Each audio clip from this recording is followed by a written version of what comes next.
Kaugnay sa pagputok ng Bulkang Taal sa Batangas kagabi, makapanayam natin si Dr. Teresito Bacolcol, Direktor po ng PHIVOLCS. Direktor, magandang umaga.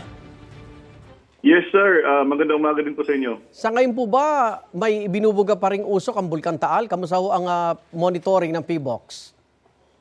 Pagkatapos ng phreatomagmatic eruption kahapon ay hindi na po ito nasundahan. So sana tuloy-tuloy na. For the past 24 hours nakapagtala po tayo ng 6 na volcanic earthquakes sa Taal Volcano, and kahapon nakapag-measure din po tayo ng sulfur dioxide na umaabot ng 4,188 tons per day. So right now nasa alert level 1 pa rin, meaning there is a low level of unrest. Pakipaliwanag naman po, ano ba itong phreatomagmatic eruption, Direktor? Itong phreatomagmatic eruption, nangyari ito when magma interacts with water, causing explosive steam-driven blast.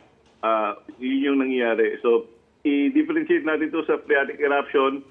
Yung phreatic eruption, these are steam-driven eruptions that happen when water comes into contact with hot volcanic materials. It could be hot volcanic rocks or hot volcanic gases. Opo.